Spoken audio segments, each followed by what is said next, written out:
Hey everyone, and welcome to another episode of Identity Library. My name is Veronica Becher, and today I'm sitting here with Josie Houchard. I hope I pronounced it right. Yeah, you get it.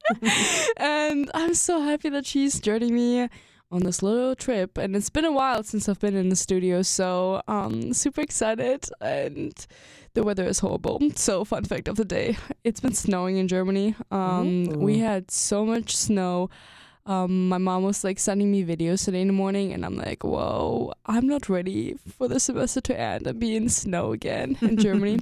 But yeah, fun fact aside, would you like to introduce yourself maybe? Hi, I'm Josie Houchard. A little bit about me. I'm a sophomore here at NC State in biological and agricultural engineering. Yeah, and I'm super excited to be here. Thanks for having me. Thank you too. Well, this is like a really spontaneous episode. I feel like I'm saying this every single time, and then I'm like, oh, I should stop doing that. But basically, we would like today to talk about something about personality traits, something we haven't like dived deep into these past episodes yet, and just like how to find your own home, how to be half of everything, how to be an extrovert in a big community at NC State, and just like the struggles that come with that. But before we do that, do you want to just talk a little bit more about yourself, like a little bit more in depth, who you are, maybe a fun fact, something that, the listeners know who you are? No, of course I'd love to. So I feel like a big part of my personality is how I grew up, which I don't know. I've got a big family, and we're all very loud, very excitable. But I'm the youngest of four by 8 years, and I'm the only girl.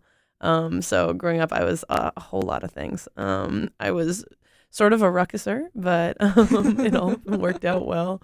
And now, I don't know. I'm into a little bit of everything.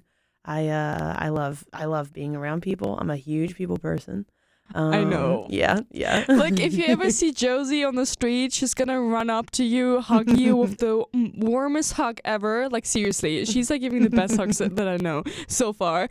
And she's like super enthusiastic, just out there, makes everyone's day. And like, it's always this one, if you would describe her as a leader in like our society, she would be like the leader who just wants someone to smile throughout their day. And even if it's just one joke, she will make you like laugh.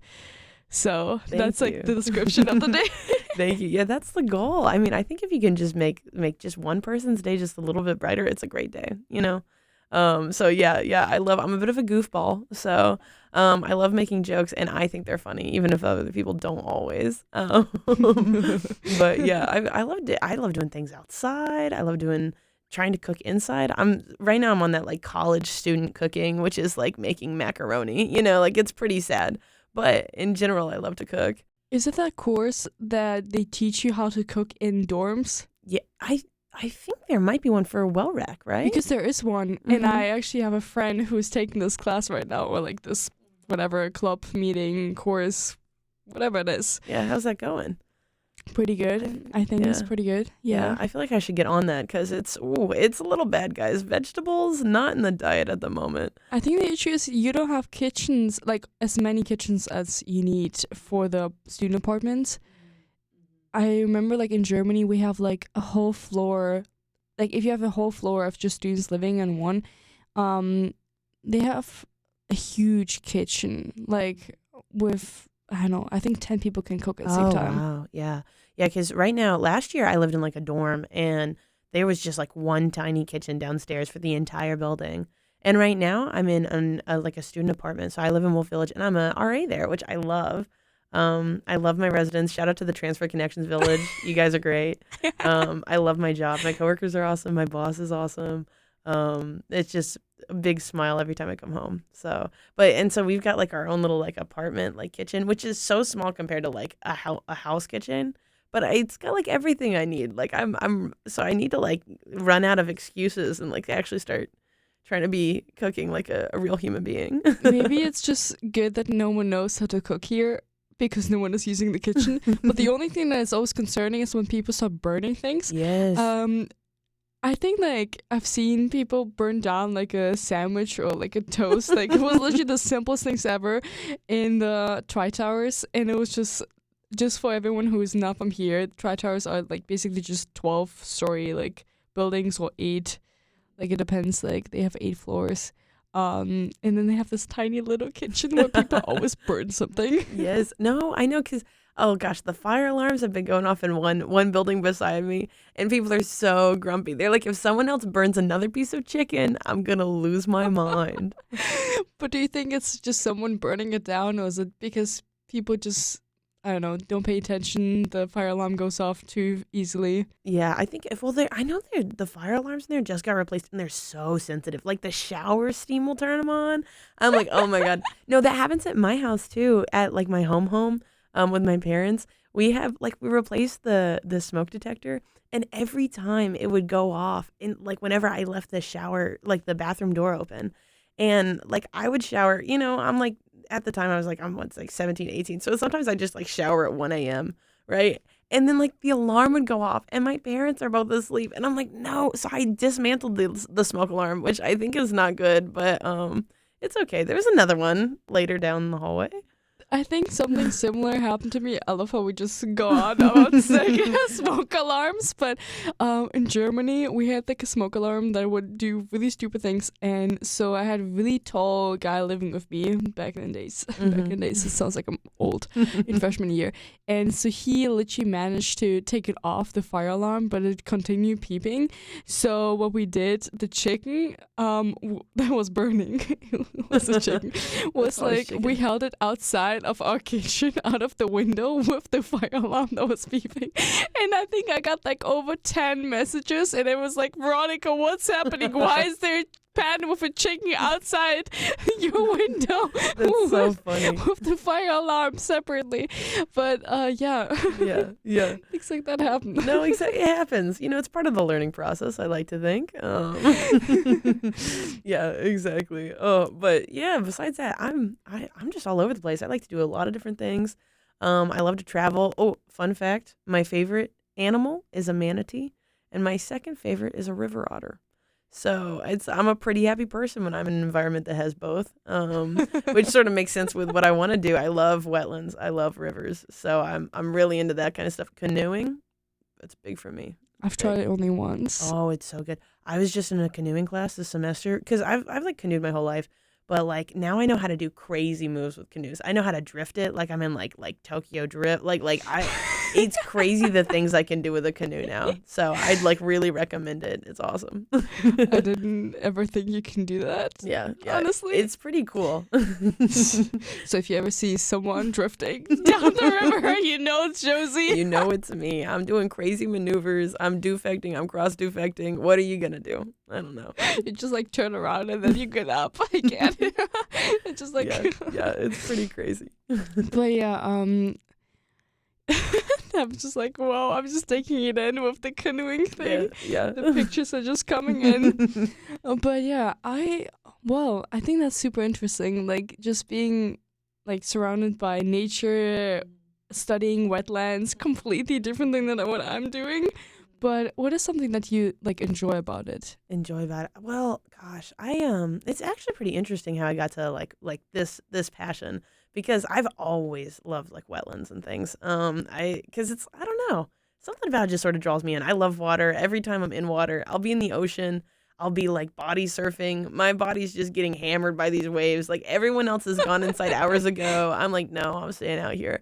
So anytime I'm around water, I'm happy. And like, wetlands are just such a cool environment because, they're phenomenal for, like, just how they process things, pollutants in the environment. They've got, like beautiful just diversity there. That's, like, where a lot of animals will, like, have their young sometimes. It's a very protected area. It's like a sponge, too, that takes up, like, bad things in the environment. It holds water whenever there's flooding events. It's just really cool. And I sort of stumbled upon the fact that this could be like something I actually do and like I could get paid for, which is crazy because I do it for free. But when I was in sophomore year of high school, I went on like a biology trip to the Florida Everglades. And if y'all aren't familiar with the Florida Everglades, it's so hot, especially in August. And that's exactly where I was going when I was going. It was the first week of August. We had no water. We had like running water. We had no electricity. And it was just like me and like 30 other people in like hammocks and like these tents, and halfway through a tropical storm hit And so the place that we were camping was literally 3.5 feet of standing water Oh was my where we gosh. were, like above you was where we were camping. So like we ended up just going to this random like motel, and we're in the middle of nowhere because we're in the Everglades, you know what I mean? And so like we went like 30 minutes away, and we're having to do this weird carpool because there's only like 2 cars in this entire group. So like we're at a gas station waiting to like get taken out of this monsoon that's hitting, it feels like, and it was just like so cool because it's like despite all these things that are happening, I was like, this is amazing. I felt like I was in like Jurassic World, like a dinosaur could have come out of nowhere because it's like these environments are just so cool. And like we were studying, like every day we do like studying a different kind of thing. So we'd like study, like invertebrates, and the next day it's like we'd go looking for mammals, and then we go birding, and like we do like, I don't know, hike however many miles every day, and you'd have like these horrible blisters on your feet, and it was just like, and especially because everything you own is now wet. Like it was awful. It was so bad. And I had one pair of rain boots, and they had a giant hole in the bottom that I didn't realize until I was there. But like it was really cool. And then I was like, I love like being in these areas, but I don't just want to study them. Like I want to fix things. And I'm a huge big picture person. And so it was interesting because it's like my high school also had like a CTE route where they were trying to teach us technical skills. And I was in the manufacturing engineering one. And I was like, I don't know about this manufacturing That's a engineering choice. stuff. I know. I honestly, I chose that because the lab had really cool like air hoses coming out of the ceiling. It just looked cool. And I was like in 8th grade when I decided what pathway I wanted to be That's in. a choice. I know, it was such a choice, and like I'm not like a factory person. Like I think that stuff is so cool.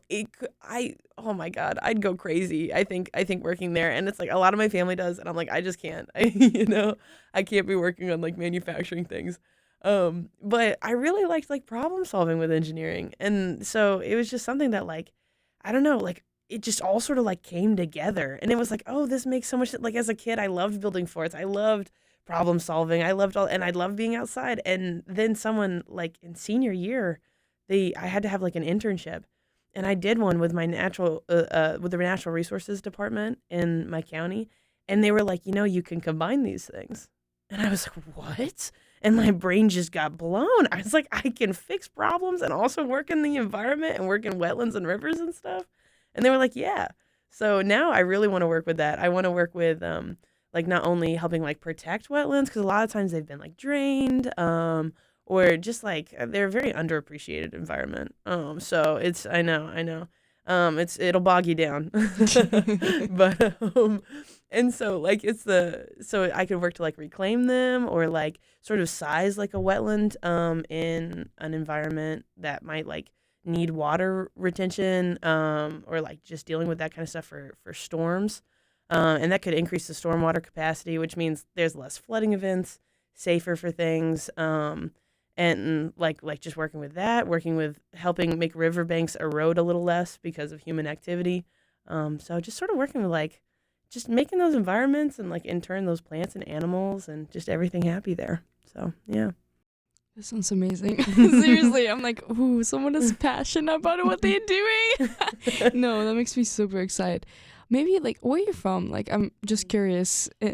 Yeah, just on the map. I'm grew up in Mitchell County, North Carolina, from Spruce Pine. So shout out if anyone listening knows where that is. Most people don't. But it's in the mountains of North Carolina, about an hour away from Nashville, hour away from Boone. And it's a beautiful area. So I live there. It's like right by the Blue Ridge Parkway. We're 30 minutes away from Mount Mitchell. It's super cool. So I grew up there, and then when I was 11, I moved to Gaston County, North Carolina. Another shout out. I live in Belmont. We're like 25 minutes away from Charlotte. So it's sort of extremely different because I went from, somewhere where the most exciting thing that we had in town was a Walmart, to being 25 minutes away from the largest city in the state. So it was sort of interesting. But I think growing up in Mitchell County definitely gave me a lot of that passion for the environment because I was outside way more than I was inside. And we grew up with all this natural beauty around us, the mountains, a lot of forests that weren't, as touched as they are in many places you see around the state. And it was just lovely. It was a place that really honored that. Are you more like a mountain person, or like was it just like a mix since you like wetlands? Yeah. Oh, it's so hard. It's such a hard question for me because it's like my soul loves the mountains, of course, because I'm from there. But I also sort of have a little bit of a interesting, I don't know, feeling about that too, because the mountains are also sometimes a hard place to grow up. Like I was in an area that it's beautiful and there's lovely people there, but it's also very economically depressed and there's not that many opportunities. So it's something that like I think sometimes the environment got a little bit mixed up with my feelings about my opportunities there, or like what daily life sometimes looked like there. But and I love the ocean because I love water. I spend actually a decent amount of time in Florida too because we've got some family down there, and we're on like they're on the Gulf Coast, and it's called the Mm-hmm. Forgotten Coast of Florida. So we go down to Wakulla County, and it's like the least developed county in Florida, and they've got, of course, beautiful wetlands there. Oh my God. Oh, Happiness for Josie. I know. It's so nice. And so it's like that and like water. And I'm like, this is such a perfect environment. But then I like go up to the mountains and I'm like, oh my God, I forgot how much I love these trees and I love the lichens and the moss here and just the soil is so rich. And so I'm so split. I'm so split. And the smell. Mm, Do you know what I mean? I know Like, exactly what you mean. it's this smell of Hmm. moss and like the Yes. wetland and just the mountains and Hmm. nature in general. I don't know. Hmm. That's how I feel about it. Yes, yes. I know whenever one of my best friends, we actually were best or next door neighbors whenever we grew up. And she's 2 years younger than me. So we didn't meet in school. We just met because we were neighbors. And this was in the mountains. And like I'd go over anytime we had like snow days, I'd just take a suitcase and go to her house. And I'd spend 4 days at her house and vice versa. Like we were together all the time. And so every time I go to visit her, as soon as I love the windows down, by the way, whenever I drive. Just a fun fact. But like as soon as I go to visit her, like no matter what temperature it is outside, no matter what's happening, if I didn't have the windows down, as soon as I enter my neighborhood, my old neighborhood, I put down the windows because you can just smell the earth and like the moss, like exactly what you're talking. It's just like, oh my God, it's I think the best smell that has ever existed. It's so lovely. Actually, my hometown in like Germany, Erkrath specifically, is really wet, and we have more wetland than we have other. We don't really have mountains, more like hills, because we live in like valley area that was shaped by a huge river that now looks like a just small river. It's just super sad. But this river, Düssel, that's the name. It's very funny because we live next to Düsseldorf, what is translated the Düssel like village. But Düsseldorf is right now not next to the Düssel like river, but rather to Rhein, what is a huge, huge river now. So it's really funny. Like there's like a misconception now, and this little river shaped the whole area, the Neanderthal area, and we have like more wetlands. It's not as crazy, I would say, as here, but it's still like it's really wet. It's not humid. It's just wet. I don't know, something in between. It's like when you come here, like to Raleigh. Ooh, I'm just collecting hair right now. Fun fact. It's like it's humid and it feels like I'm in a tropical like area. But in Germany, it's like specifically that area. It's just wet. Like your clothes dry a whole week on the rag because we don't really have dryers. It's not a thing in Germany. And people even hang them outside. I always joke it's like the most sustainable way of living, and we just do it because we don't have dryers. Um, so I don't know. I think I can really like imagine how it feels like, how it smells, how it is like in this like really more moist environment. I miss it. Yeah. Oh, I know. How can you not? That sounds like so lovely. Oh my gosh. Do you if you could like live, I know this is difficult to decide, but if you could live in any like place in the world, where would you live? Oh, this is so hard. Oh my God. Okay. I think okay, so I've been to a few places. I've been to my family likes to travel, so it's something that we're trying to do a little bit more. So I've been to Italy because we've got family there. I've been to Spain. I went to Ecuador this past year. That was really cool. Oh my gosh, crazy. I think I don't know because I low-key I feel like I'm at least a subtropical or tropical soul. Like I love snow, but like I know who I am. I know the type of fruit I like to eat. You know what I mean? Like Oh my gosh. so I don't know. I feel like it'd be really cool to. I might go somewhere in South America. I feel like that.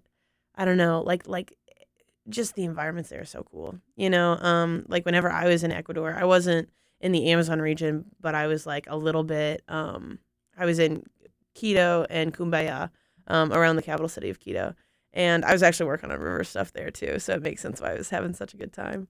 But like just the forests were beautiful. Like you had this it's so lush and like the biodiversity's crazy there. So I'm like, I think that'd be cool. Also, who doesn't love like Ecuadorian food and just in general a lot of food from South America? Oh my God, it's like food for the soul. So I think they might have a claim on me. But then I'm like, I love my favorite food is Asian food, but I've never been to Asia either.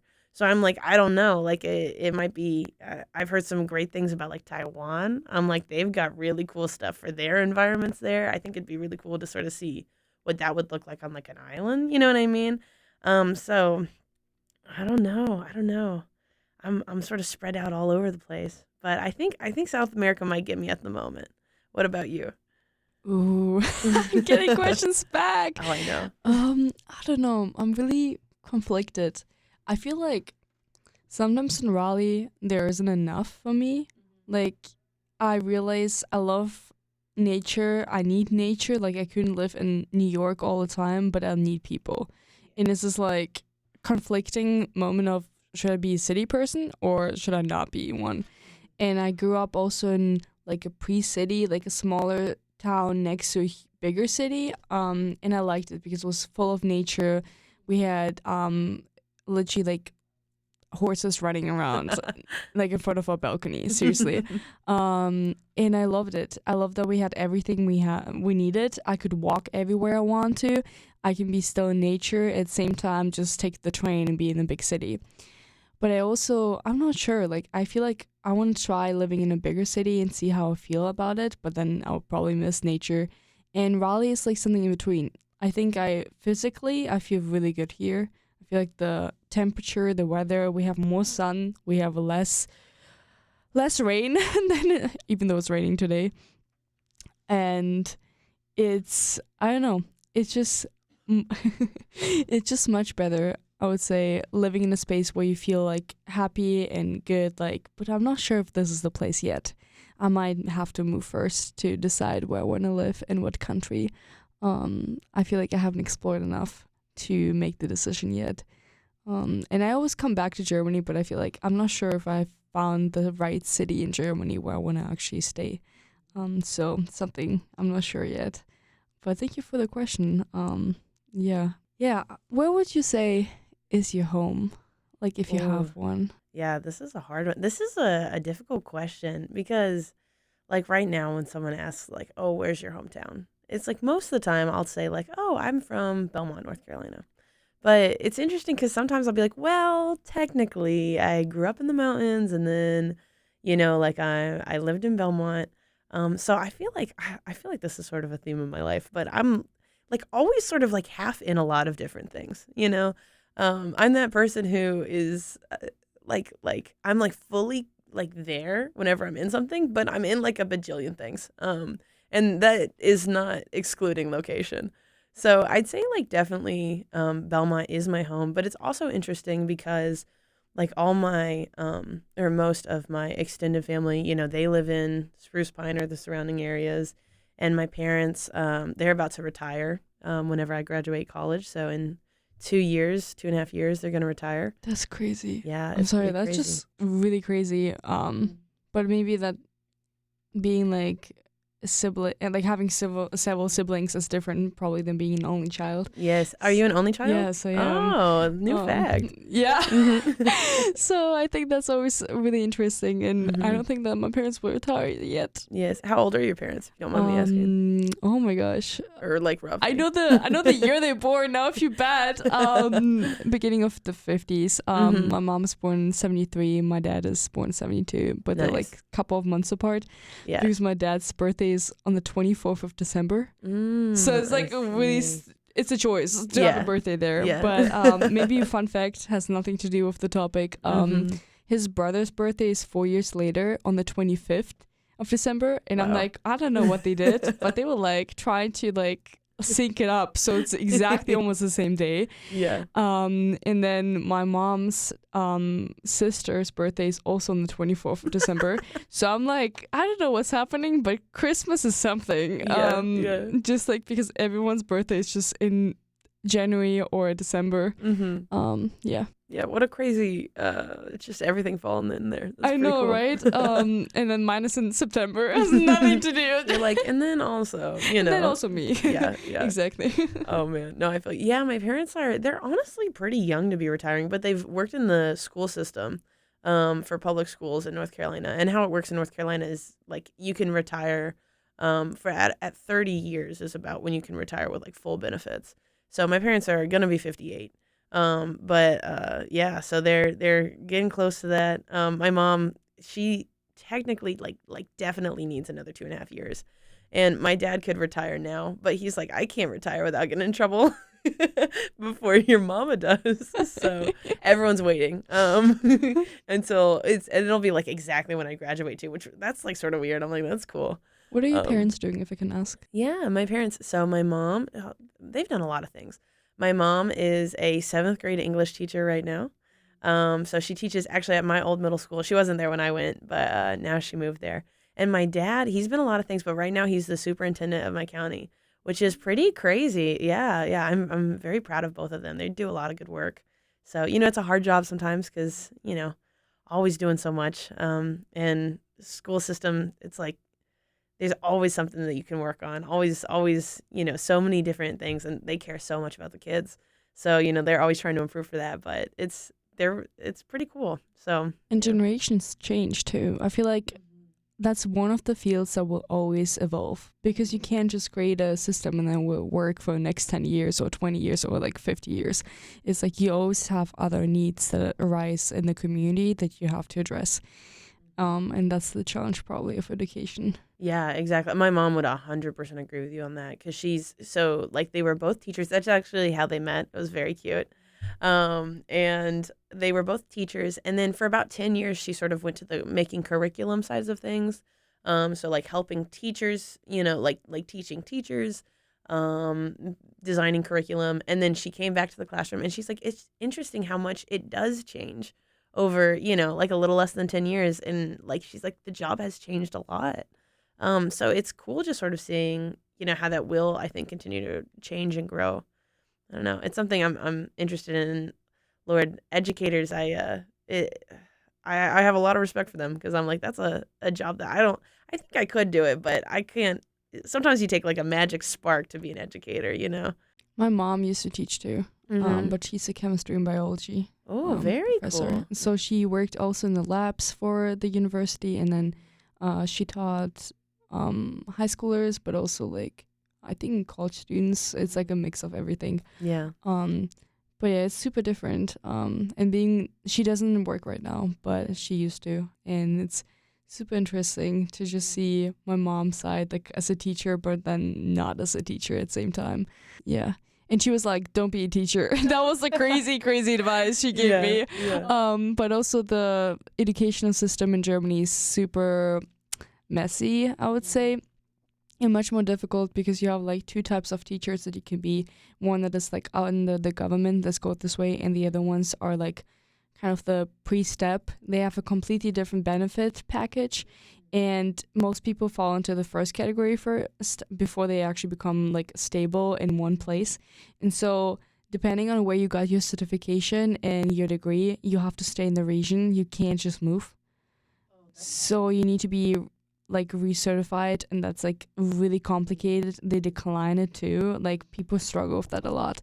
And then the other thing is sometimes you have to move each 6 weeks because the government is like, we don't have enough teachers here, just move. And you don't have a choice of saying no. So it's really unstable when it comes to like moving places each 6 months to like a different city. Like, I cannot imagine how people do that if they have a family or something like that. Exactly. It's hard to do that on a whim, you know? Yeah. 6 months is not a long time. But yeah, Are you a mushroom person? No, because when you were talking about wetlands, I have this one friend who visited me once, and he's American, Kenny. He loves mushrooms. This is like mushrooms have like a really weird connotation. Like we're gonna do some drugs, but basically, he just is so fascinated by mushrooms that I remember when we went to the woods, we would just walk around and he would like observe all like mushrooms because we have such a like wetland area that we have too many mushrooms out there, and he's just like, oh, this is this mushroom, this is that mushroom, and I'm like, I'm just like imagining you running through this wetland like a happy kid, and I just see it. And I'm like, maybe she's a mushroom person too. You don't even know. Walking here, I was walking, well, earlier today, I was walking with two of my friends to lunch, and I made everyone stop because I had to go look at a tree, and there was a specific type of shelf mushroom on this tree. And I'm like, also, oh my gosh, just a random thing. I am so bad at IDing things. I will see a tree my entire life. I literally, whenever trees fall down and stuff like that, I cut them up for firewood. Like I work with trees, I work with wood, I am in the forest all the time. I will see a tree every day my entire life, and I cannot for the life of me remember its name. I've been told its name 20 times, but it's like, so I'm so bad at IDing mushrooms, but I love mushrooms. My mom also is such an enabler too. I've got like, in my room, I've got like my little mushroom like mug. Which I actually have two of those. I have my planter's mushrooms. My water bottle is mushroom. It's such a problem. There are mushrooms in the Ural Mountains, specifically the area. My dad is really good with identifying actually mushrooms. Really random fun fact. And these mushrooms, they are like as big as a head.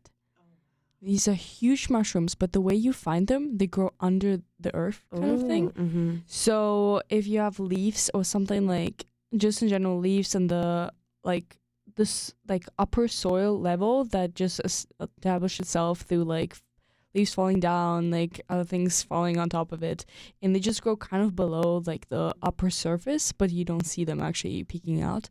So it's like it's a trait you have to have, or like a skill to identify where they could be. And so my dad is like, do you see, like when I was a kid, like probably 8 years old, and he's like, do you see this hill? And I'm like, yeah. Do you see that there are 4 mushrooms below? And I'm like, no. Where do you see that? He's like, you need to feel it. It's there. Trust me, they are there. And they actually are there. Mm-hmm. So you like lift it up, and then there's a huge mushroom. They're like this big. So I remember my grandma would like clean them up, and then you can like do everything you want with these mushrooms. Like literally from like cooking soups to like just eating them to... Well, not raw. That's the other thing you cannot do with them. Marinating them, kind of in a way.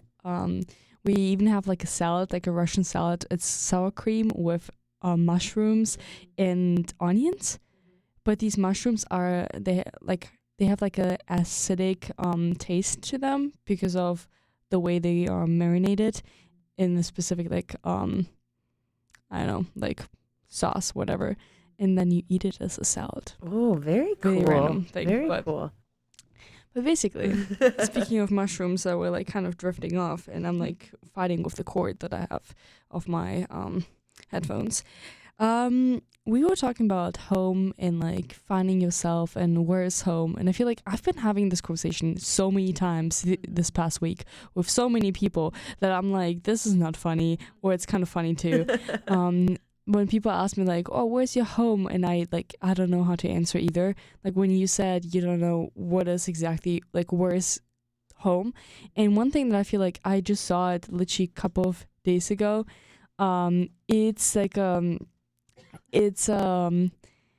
like it was just, I love how Josie's just coughing. It's okay. You can just come back. You can come back. It was Instagram reel or something like that where a guy replied, oh, where's home? And he's like, home is not a location. Home is the place that makes you feel like you're the best version of yourself. And I was like, whoa, that's something I've never thought about. Like home is where you are the best version of yourself. Yeah. Wow. That's interesting. I've not ever thought of it like that. Like I've definitely thought, I don't know, I'm that person who like if we're on a trip and we're on the trip for more than 3 days, the hotel will be referred to as like, do you want to go home? I'm like, do you want to go to the hotel? I feel like home is oftentimes like where I am. Like my apartment is right now. I can refer to it as home. I can refer to it as my house. Mm. It's interesting, but I've never thought about it like that. Because he was like saying, and I know people kind of hate a little bit on Instagram Reels because they're not really scientific enough, No, and there's a no. lot of them, but I feel like some of them are really interesting insights. And he was like, so if you have the choice to go on a plane and just fly over to a complete new country because you know that you're going to be a better version there, do it. So his advice was like, travel if you want to, and if you feel like that's gonna make you a better person. And I feel like traveling does something to you, like being out of your comfort zone and out of your normal, like, surrounding, the people, the network that you have around you. You can like extract yourself and place in a completely new field, and you realize all the problems and everything that used to surround you are gone, but at the same time it shows you other problems that you might have faced, but you couldn't see it because of the people around you. And so you can actually work on yourself and grow as a person. And then I feel like home for me would be like a place where I feel like I feel good. Like the people make me happy. It's this, I think the moments when I'm like, oh, this is home right now, are the moments when I'm like in a group of people and people laugh and make a joke and I laugh with them. And it's just like, this really good dynamic between people that you like enjoy being in that space, and people just make you feel welcome, like you're actually part of the group, that you don't have to include yourself and force yourself to be part of it. It's like everyone just gives you a cup of tea and sits you down and gives you a blanket, and it's like you're part of us. Exactly. I think this is something, I don't know, this has also sort of come up for me a little bit in the past 2 or 3 weeks. But I'm like, I feel like home is sort of where you can just be like whatever you are in that moment. You know what I mean? Like, it's something that I've sort of started, because my new roommates this year are new. And it's interesting because it's like something that I'm sort of starting to get to that like area in. And it's like, oh, like it's okay if today I'm feeling this weird mood or something that I'm not used to. Like, that's okay because this is home. You know what I mean? Like, I can be however I need to be today, and that's all right. My best friend Ari was visiting me from Germany. Like, she's studying right now in Vancouver Island, and she was visiting me last week actually. And I feel like I realized when she was here, and I was just going through a really rough like semester. Like, it was just super stressful. I had a lot on my plate, and she arrived here, and it was the same space, but the way she made me feel in that space changed completely. It was like a shift. It was because this person makes me feel good about being myself with all my faults. And yes, she's a person who's gonna kick me, like if she has to, like, or tell me like, redirect, what you just did was not right. You just messed up. But I appreciate people like that if I trust them enough, because I know she also is like, but I still love you as a person. I still hope that you have the best experience you can have. And I think these are like the best moments with people. Mm-hmm. No, definitely. I think hope can be carried in people sometimes too. You like there are just some people. Oh my God, I like me. I'm such an expressive person with my emotions, and like my body and like my expressions are like so tied together. So anytime I'm feeling something, it like cannot be a secret for long anyway. But it's interesting like seeing those people who like, if I'm having like a hard day or like something just happened and I just got this news, like sometimes you see like that one person who you're like so comfortable with, or like those people, and it's just like I just like crumble, you know what I mean? And I'm like, because it's like, oh, I'm safe, and I sort of feel like that a little bit sometimes with home. It's like I can be having a hard day, and I just got bad news or something like that, and I'm going along, and I'm like, I'm gonna get through my classes today, I'm gonna get through whatever I have to do. And then you just see that one person and you're like, oh my God, you know, like it can make any environment feel like the environment you need, anything feel like home. I think I can relate on that. When I think I returned from South Dakota after living abroad, and I think my first week of going to school, like back to school, one of the kids dropped something like, oh yeah, she got into a car accident, and I was like, huh? And I didn't really hear the full conversation, but I only heard a name being dropped. And my teacher at that time, she thought I'm talking in class, and she took me out of the class, was like, Veronica, you should be quiet. You shouldn't talk right now. And I actually just was really curious what just happened because I feel like I knew the person.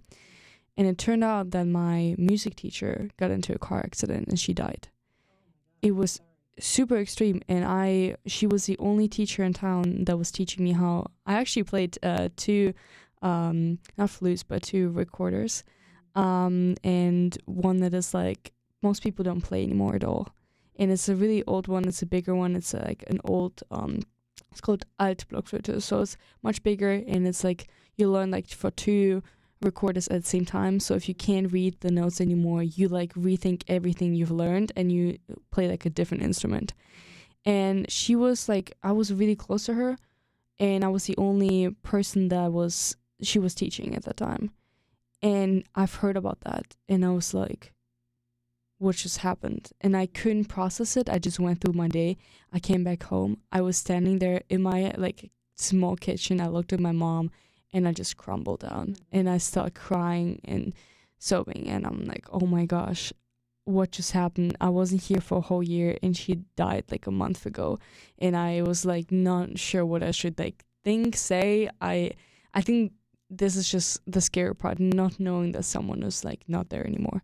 I think that's even sometimes worse for me because I like look into that and realize later on, oh my gosh, that's what happened. And then talking of being expressive, I think that's though blessing too. I think when something happens to me that is really traumatic and I'm really stressed, I sometimes can't feel anything. It's even worse. It's like this, I don't feel anything. I feel just empty.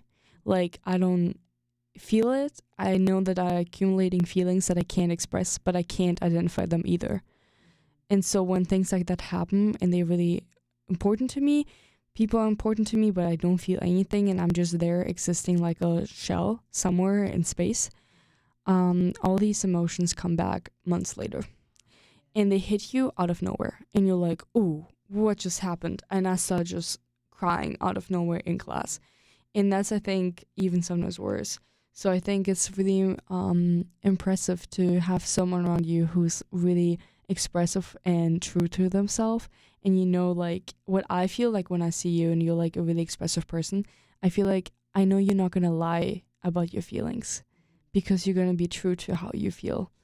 And yeah, I think it's a really beautiful thing if you think this way. It's so difficult, like what you were saying, like not being able to understand like what that feeling means.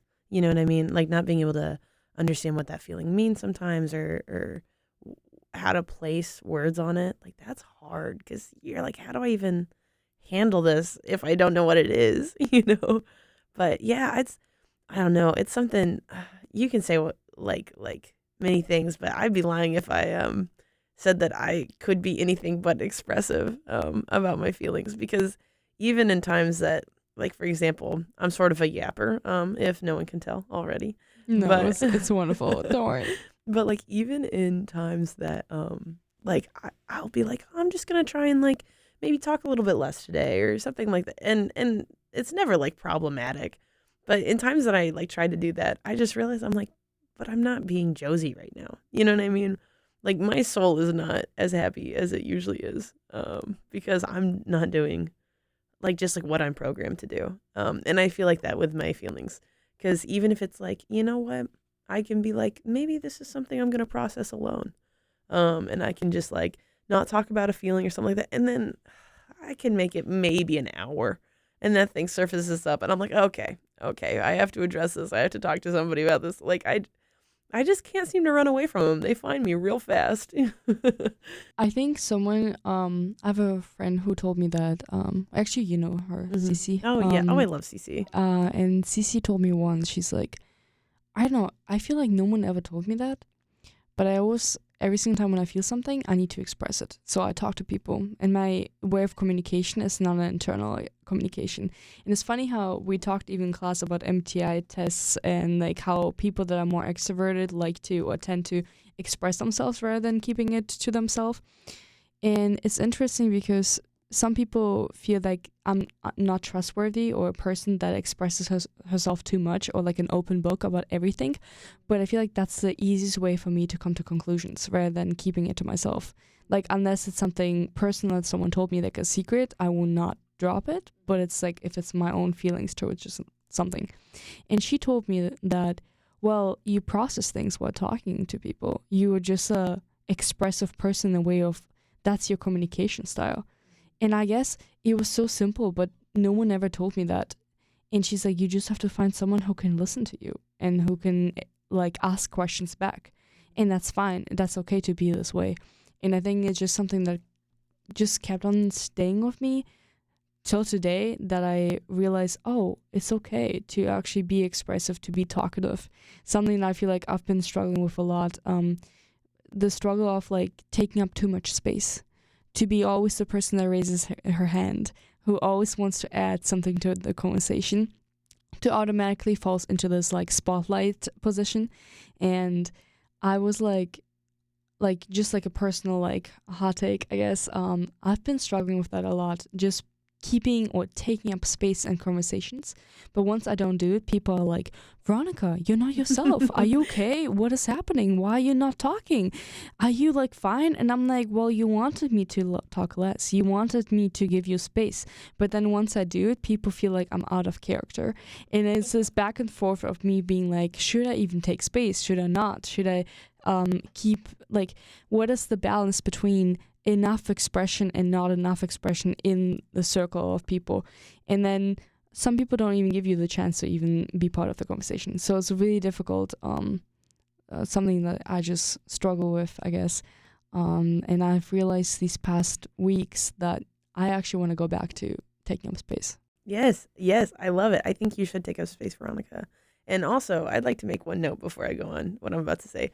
I loved whenever you were talking about Cece, for the audience. It was interesting seeing the little ways that her voice changed and her faces changed, because it's like you sounded like Cece.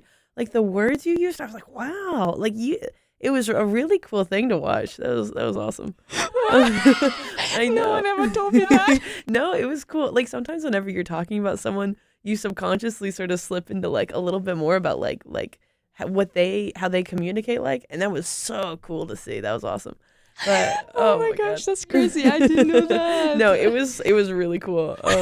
I think someone else told me that we had presentations for Neighbor to Neighbor, what is like an service learning team organization here in town, and I was presenting my part, and I think someone at my table told me, oh, you literally just embodied the leader who is actually who is actually doing the whole program and who's leading you guys on by being on stage. You like said the same things, like the way he would express himself, and I'm like, that's crazy. I didn't really notice that. Yeah, it's pretty cool. It's something that like I realize, like, oh my God, whenever I talk to certain people, I pick up a lot of their like body motions. I pick up a lot of their vocal things. Like, for example, this is so off topic, but like my accent, like I don't really consider myself someone with an accent most of the time. But like if I'm talking, I will be in a room with someone from Mitchell County for 15 minutes and it just all comes out. Like sometimes you just mirror someone, you know what I mean? That's how I learn languages. People are always confused about my accent. They're like, what's happening there? Like, they hear my German accent, but there's also like, it's just a mix of everything.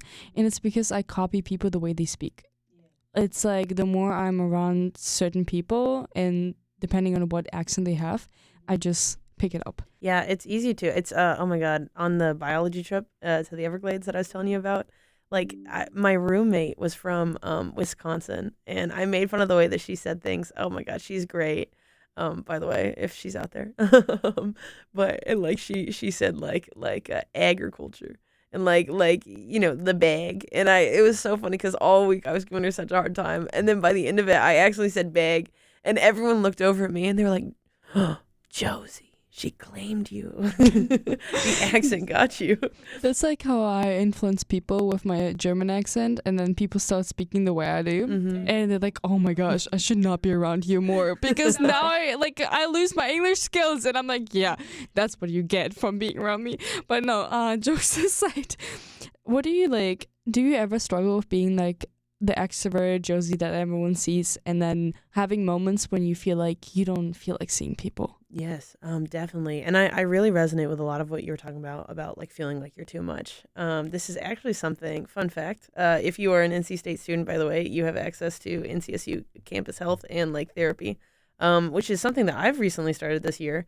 And it's been really cool. It's something like not necessarily to target anything in particular. It's just been really good helping me process a lot of my feelings, and like my experiences in life. But one thing that I realized is that throughout my whole life, I've sort of had this notion that I'm too much. And too much can be in literally every way. I'm a really physically affectionate person. I'm like, oh, I'm too much. Like maybe my friends don't want 2 hugs from me a day. Like maybe that's just Not true. I know. I love hugs. Mm-hmm. And it's just like, oh, I talk a lot. And it's like, oh, I talk too much. I ask too many questions when I'm in class. I give too much random commentary, and I just kept noticing in like the words that I use to describe myself. And like this just pointed out to me is that like, it's like, Josie, like the words too much accompany a lot of things about you. You're too expressive. You feel too many emotions, and it was interesting because it's like, it's the kind of belief that I think is easy to have in a lot of settings, especially like academic settings. Sometimes I think you're persuaded like not to discuss as much in technical classes sometimes, or even in like discussion-based classes. Like there's always like a time, like limit that we're trying to reach. So it's like, oh, we don't want anyone to say too much. And like I think especially like this is something that you experience just a little bit more as like a woman as well, because like there's all this stuff that tells you you're not supposed to take up too much physical space, and oh my God, you're not supposed to be too confident about things. You're supposed to be, like Humble about your yeah, Yeah. humble about everything, but at the same time still being confident. And then you're like, where is the middle ground? Like, if I pretend to be like confident in the space, people are like, oh no, she's too full of herself. And then if I'm not confident, people are like, she's so insecure, I would never be around her. And you're just sitting there like, well, most of my insecurities come because of like stem from these comments that I'm getting from people that I feel like so many insecurities just come from people telling us things, and then we just take up so personal, like everything that we hear, that we can't, you know what I mean? Like we can't handle it, and then it's just a traumatic experience for the rest of our life. No, I feel you. Yeah, no, exactly. It's like you're either intimidating, you're bossy, or you're insecure, and you don't stand up for yourself. And it's like, where's the middle ground in this? And like, it's the kind of thing that, gosh, it's hard because you're like, I've got all these different things. And when someone says like comments about something, I feel like a lot of the times if it's like, it might even be like 2 or 3 people in my life has told me this. But if it's something that I already am a little self-conscious about, I only need 1 or 2 objective or 1 or 2 things that I can view as like a quote unquote objective fact. Because like an outside person told me, oh, I do talk a lot. And like if it's something that like I hear and I'm already worried about, like I don't need a whole lot of evidence for me to just believe that that's the truth, It's just interesting. I feel like it's easy to sort of get these kind of things a little stacked against you sometimes. And it's definitely hard to with expectations, because it's like if in general as a person, I also experience the world through talking. It's something I feel like I haven't had a thought if I can't say it out loud, because otherwise it gets sort of stuck in my head and there's so many things happening. And then you overthink. Exactly. That's literally what happens. And overthinking is like the worst of the worst. Because people think, oh, but you could have just came to the solution by yourself. I'm like, no, I can't, because I feel like by saying it out loud, I can actually like properly get my thoughts in one specific like order, so I can understand what is happening. And if I keep it inside, like sometimes journaling helps. Like I've been getting into journaling more. Especially if I get really emotional, something happens and I'm like, oh my gosh, like I'm super anxious about this, I'm doubtful about this, my abilities to do this and that, and it's just in the moment, and I write it down and I realize, oh, I don't have to say it out loud yet, I need to take a step back. Yeah, I know. And sometimes like even when it's like there's not people around, or like I don't like, maybe this is something that I do want to just like marinate with myself a little bit, I say stuff out loud to myself all the time. I'll just be like, because it's like, that's how I can get it from like a concept of an idea to like an actual something that's happening. You know what I mean? I'm like, oh, okay. Like now that I've said it, it's like I can see it. Whereas before I just have an impression of what it is, of what my feeling is, of what is happening, you know. No, I know people have told me, my roommate Amelia, for a trip that I took to New York, she told me, she was like, Josie, she was like, you narrate your world.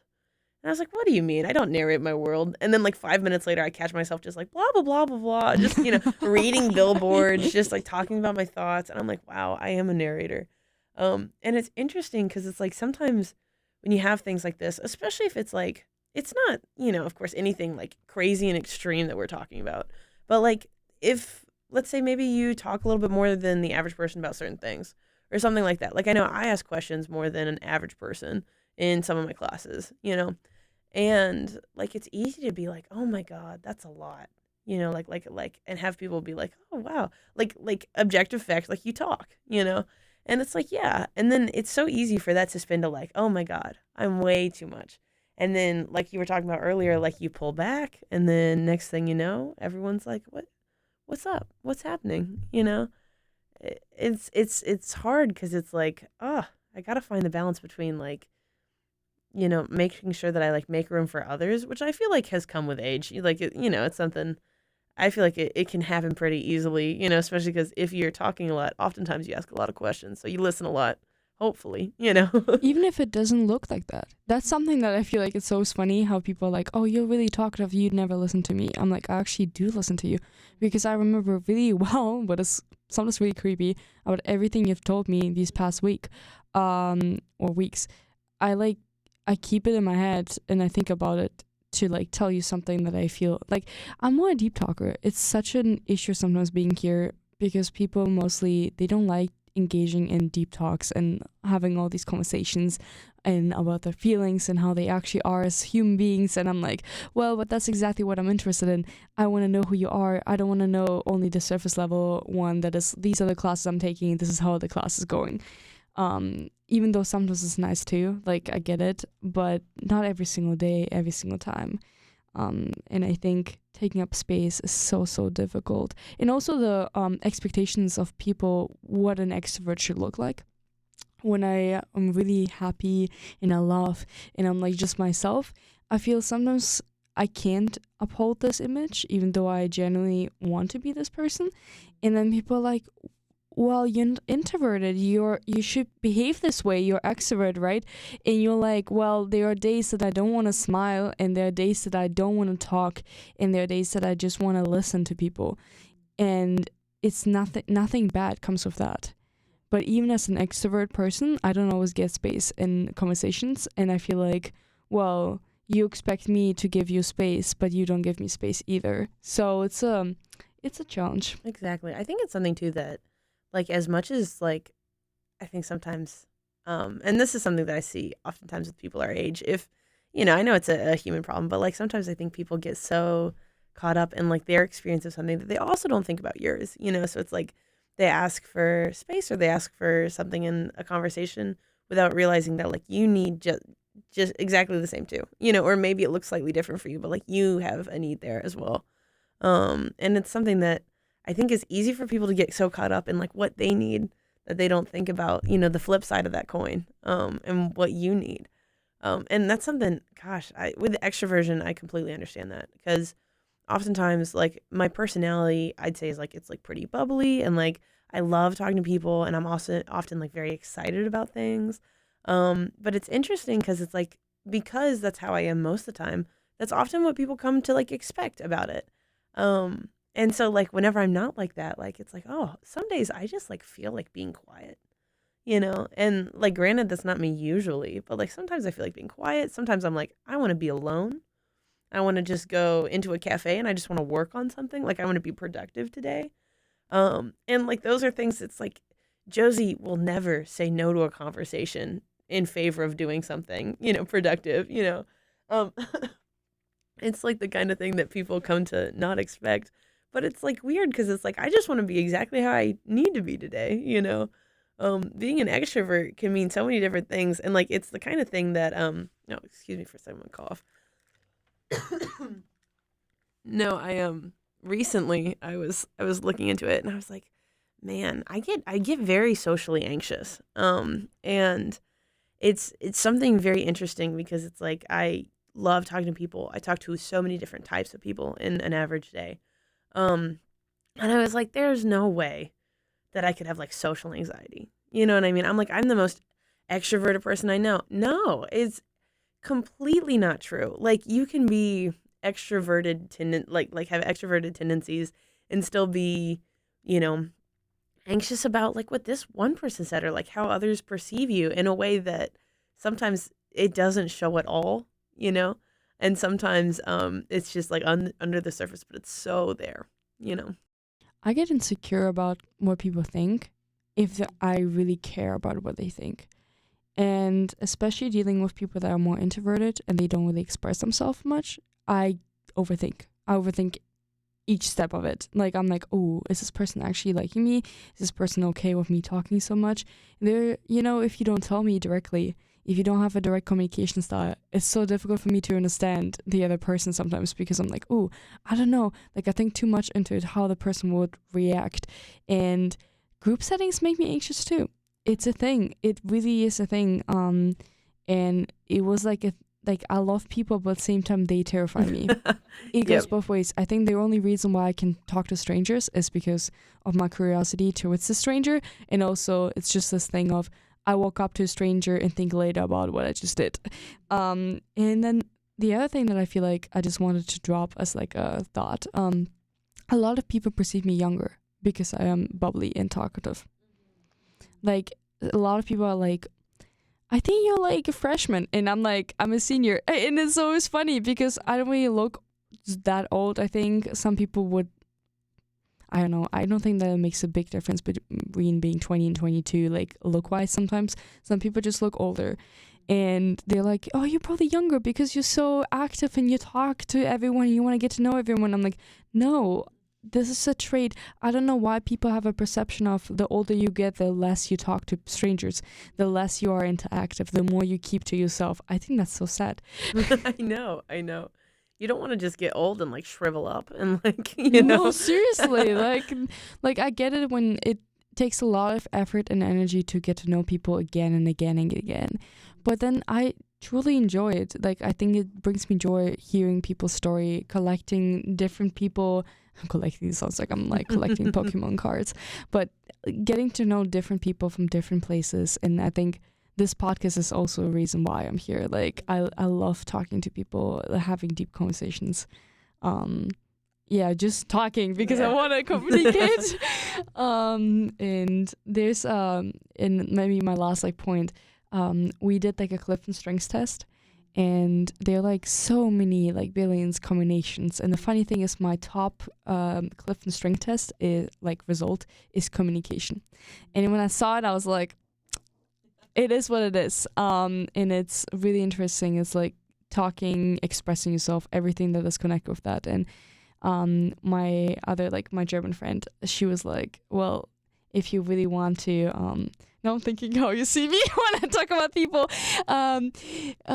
She was like, well, if you find the right people around you, they will appreciate you for who you are, and they wouldn't mind you taking up space. Because a lot of times people are scared to take up space because of their own insecurities, and they project it towards you because you're a closer person to tell how they feel, even though deep down, it's not always your fault for being expressive and extroverted in the way you are, but rather you might be not compatible with this one person, or you may be too talkative, or maybe this person just is insecure about their own ability of being a good conversationalist, even though I think active listening is still important as a talker. Mm-hmm.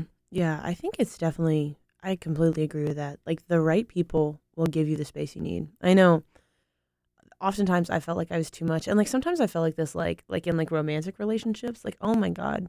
Not too much as in like clinging necessarily, but just like, oh, like I'm just like very expressive and like, you know, like I'm very like enthusiastic in a lot of things. And like I sort of like I don't consider myself necessarily high energy because I'm pretty go with the flow. But like I'm very like high excitement a lot of the times. And I was like, oh, Josie, like you're just too much. You know what I mean? Like you're going to scare this person away. And it's interesting because one of my friends looked at me and he was like, Josie, it's like when you find the right person, like the right people who want to be around you are going to love you for exactly the things that you worry about. You know what I mean? It's like they're going to love all your everythingness, and it's not going to be too much, you know? And there will be space for that. And like, it's the kind of thing, it's hard to accept sometimes too, because I think sometimes it's easy to just be like, well, maybe I'm the problem. You know what I mean? Like if someone tells me something and they're like, I'm not really liking this arrangement. It's like, yes, I am the problem. I'm so sorry, you know, to this friend.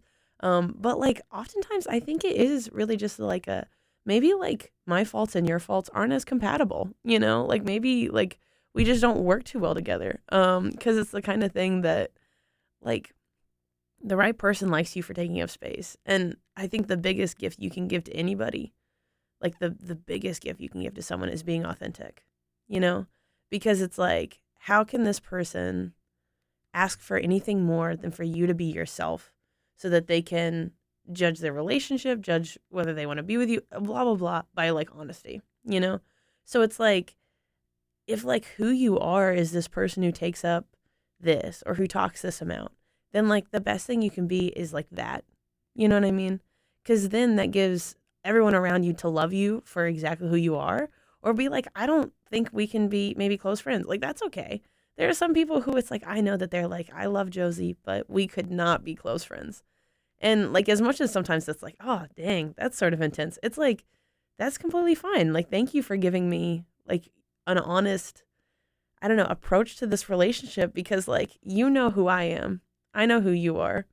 And like the best thing we can do is have like the relationship that works for us, instead of building a relationship on, oh, I like you, but I think, you know, instead of you talking like how much you actually do, like in my mind, it's like you could talk less. And it's like, no, I'm not going to like love you for a possible version of you, you know.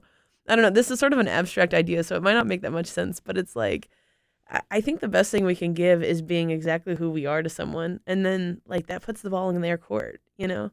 And if that doesn't match up, then like it sucks sometimes, but like that's okay. Cause the right human beings who should be around you and who want to be around you will love those things about you. I think that was a really good, good mic drop moment. I try. No, it was really good. You literally just like answered all my last questions that I had. Seriously. Yeah, I think like just finding the right people, what is quite a challenge, but I think you shouldn't give up and keep on looking for people that will appreciate you. And I'm not scared, because I actually scare people. I really do. And even sometimes being a woman is complicated in that regard, because people don't expect to be the girl who walks up to a guy and is like, hey, I want your number. I would love to hang out with you. Not a romantic way, but everyone just takes it in this type of way. So I'm like, I just find you cool. Like, I would love to hang out with you. So people get scared away and they're like, no, that's like strange. Why would she like approach me? But I think that's a beauty. Like the right people will probably say yes, and that's okay. And you know, I really enjoyed this talk actually. And I know we could talk for hours, and probably will record another episode. That's like for sure. Do you have anything like last? I know you had already a mic drop moment, but is there anything you would love to like leave with the listeners? Any like advice or a thought? I think I'd say just like in all my life experience with all the like amazing people I've gotten to meet, just like don't compromise yourself. You know what I mean? Like you can think a lot of things about like a lot of relationships with people, but at the end of the day, there's only one human being that you're going to be with your entire life, and that's you, you know? So like the best thing you can do for everyone else, the best thing you can do for you is just like honoring yourself by like being that, you know, like don't compromise who you are, because like you're worth it, you know? So be whatever that means. Thank you so much for being on my podcast. That was a nice end, and I really appreciate you finding time and getting through my really, busy schedule. But I hope everyone liked this episode. Like I said, be yourself, be truly yourself, extrovert, introvert, whoever you are, a gray zone person in between, because we all are gray zones, and trust into the process of finding the right people around you. Thank you so much for listening. Thank you. Bye-bye. Bye.